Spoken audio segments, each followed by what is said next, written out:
No vídeo de hoje nós vamos ver qual é a diferença entre a psicofonia consciente e a psicofonia inconsciente.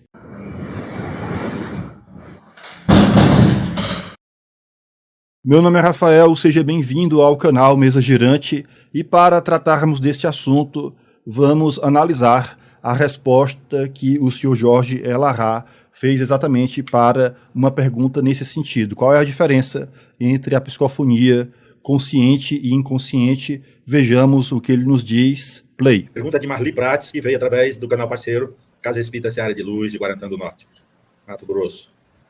Senhor Jorge Elarrat, é normal uma psicofonia só sentir radiada e nada passar pelo meu cérebro e a comunicação fluir? Antes não era assim. É porque são fenômenos diferentes. Nós temos o fenômeno de psicofonia consciente e temos a psicofonia inconsciente.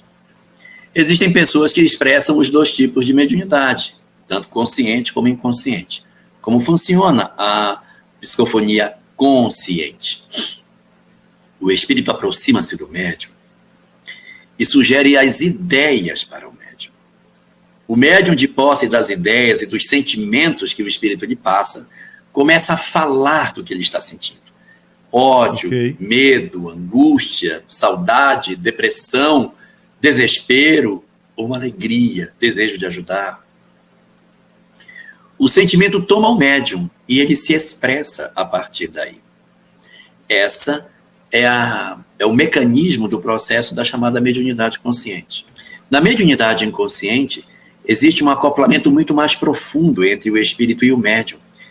E ao invés de serem sugeridos... Atenção para essa ideia do acoplamento, certo? Aqui no caso, se referindo a isso que é chamado como sendo mediunidade inconsciente. Atenção para essa ideia de um maior acoplamento. As ideias para que o espírito, para que o médium componha as frases, ocorre um acoplamento muito mais profundo. Veja só, acoplamento profundo. E o médium como que entra em torpor e ele se deixa sob os cuidados do espírito. Ele não é o espírito que toma o corpo do médium e se manifesta. Não, é o médium mesmo que está se manifestando. Atenção, né? Porque ele faz questão de dizer que não é o espírito que toma. Como é que ele diz? Ele diz que o espírito não toma. Sob os cuidados do espírito. Ele não é o espírito que toma o corpo do médium. Não é o espírito que toma o corpo do médium. Agora, uma questão que vem a partir desse entendimento, daqui a pouco a gente volta aqui para ver o que é que o Sr. Jorge continua a dizer, mas já de cara a gente tem que levantar aqui a seguinte questão no que se refere a esse termo mediunidade inconsciente: até que ponto a mediunidade inconsciente, no caso da psicofonia, na prática, nós não estamos falando, na verdade, do fenômeno da possessão. Então, até que ponto, quando se fala de psicofonia inconsciente, na verdade, nós estamos observando um fenômeno de possessão. É preciso nós chamarmos atenção para esse aspecto, já que Allan Kardec vai entrar no mérito desse fenômeno, justamente lá em A Gênese. Vejamos o que o Sr. Jorge Elarrat continua a dizer. E se manifesta. Não, é o médium mesmo que está se manifestando. Mas é como se fosse um fenômeno de hipnose, em que as palavras do espírito fossem faladas. Não é mais uma construção mental que o médium faz sob a influência do espírito.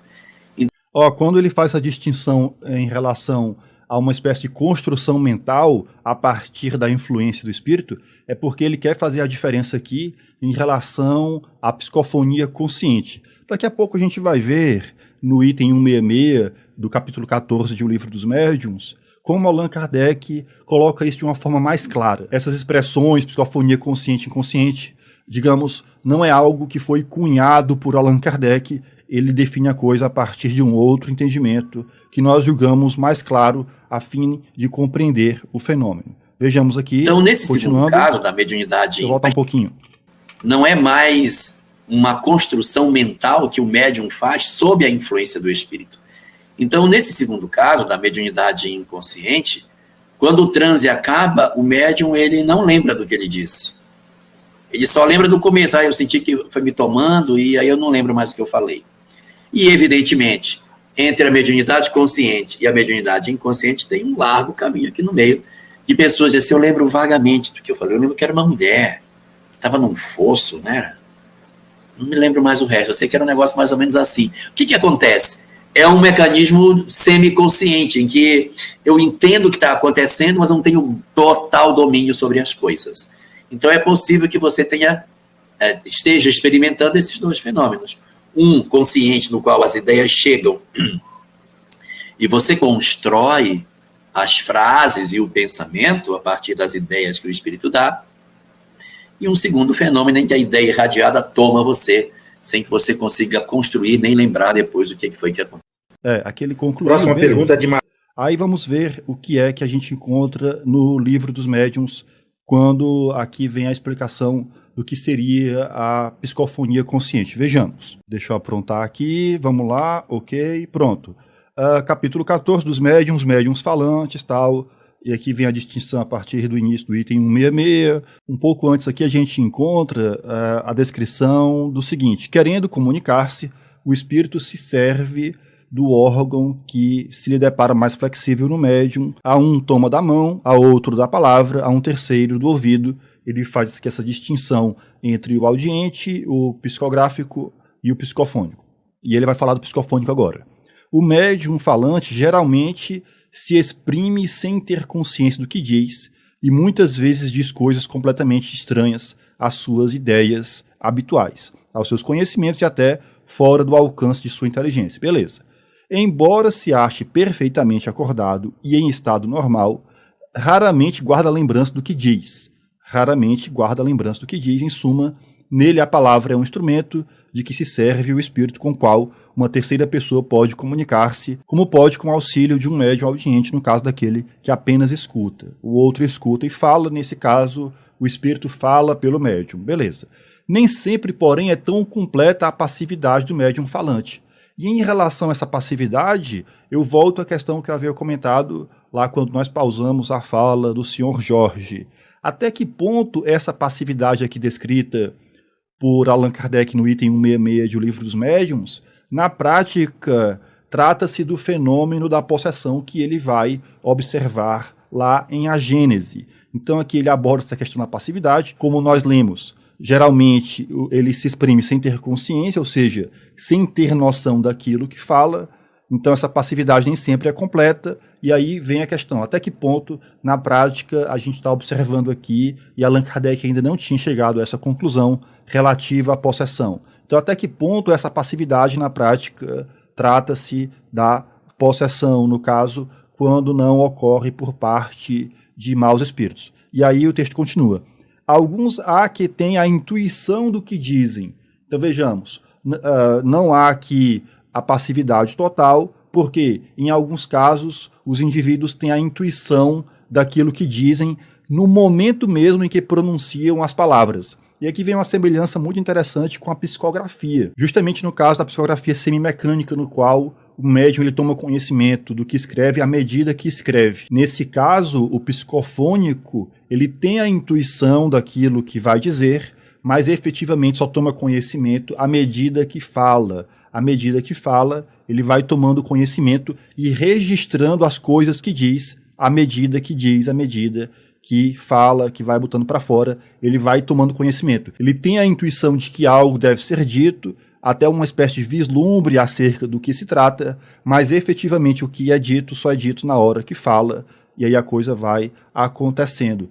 Então vejamos, a passividade não é total. Por isso que eu coloquei, durante aquela pausa que eu fiz em relação à fala do seu Jorge, que o texto de Kardec ele é muito mais claro, porque ele não vai colocar as coisas aqui em termos de consciente, inconsciente, ele vai descrever essa noção acerca da mensagem a ser transmitida, mas com base num fenômeno de intuição. Então o médium tem intuição da comunicação que vai ser falada e toma conhecimento dela à medida que ela acontece, ou seja, à medida que ele fala. Por isso que ele conclui dizendo: voltaremos a ocupar-nos com esta espécie de médiums quando tratarmos os médiums intuitivos. Kardec vai, então, colocar as coisas em termos de intuição para se referir aqui a essa maior ou menor noção que o médium psicofônico tem da comunicação que dá à medida que fala. E essa passividade que aqui é apontada por ele coincide com a explicação do Sr. Jorge Elarrat em relação à falta de conhecimento daquilo que é dito. A coisa coincide de certa forma, mas aí a gente tem que pensar justamente na conclusão de Allan Kardec em relação à possessão, como encontra-se na Gênese. Quando o Sr. Jorge vai dar a explicação, a gente observa que o entendimento dele está muito baseado no que o item 166 nos coloca em relação a essa passividade que geralmente ocorre de maneira que o médium não toma conhecimento.